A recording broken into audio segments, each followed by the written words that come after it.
Good morning. My name is Sean McReynolds, and welcome to Walther Christian Academy in Melrose Park, Illinois.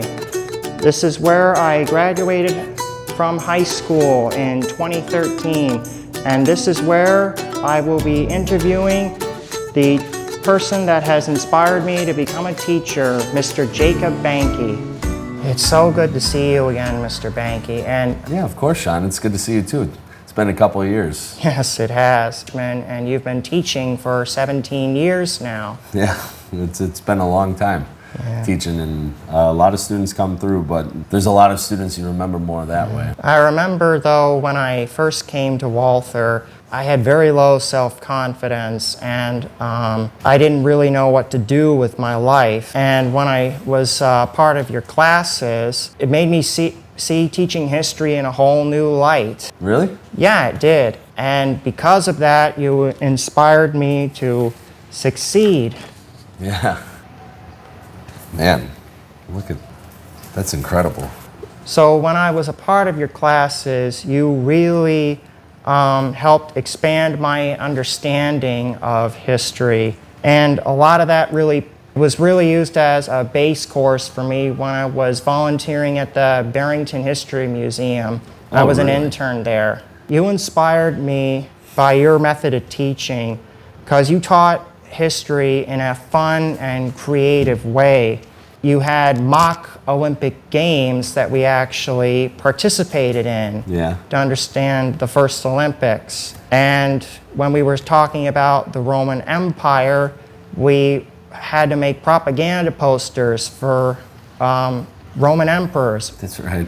I still remember I had to put everything on foam core. Yeah.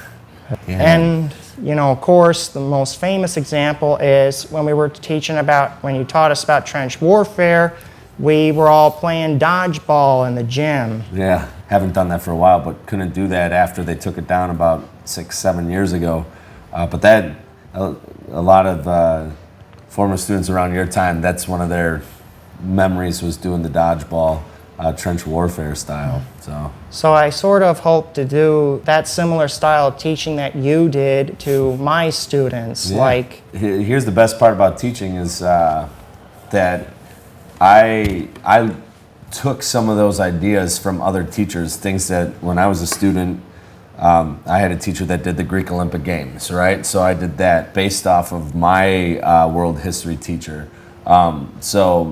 And kind of switched some stuff up, made it my own, and that's the beauty of teaching, is you have this community that you can take stuff from, and people give stuff to you, and you just kind of make it your own to fit your classroom and your style. I also really liked how you incorporated your own personal experiences with teaching us history. I wanted to also incorporate that into my teaching of history too. Yeah. That sort of stuff goes a long way to helping students connect to history more. Well, and that's a big thing of teaching, is in really how I've always thought about it, is it's a story that you have to find ways to connect to. And from my grandpa to my uncle to myself, the more that you can provide examples to students about your personal experience or your family's personal experience, it helps them open up about. You showed me your grandpa's picture from the Korean War, and other things that you have gotten from other people from the Korean War and stuff like that too. And that sort of stuff goes a long way to helping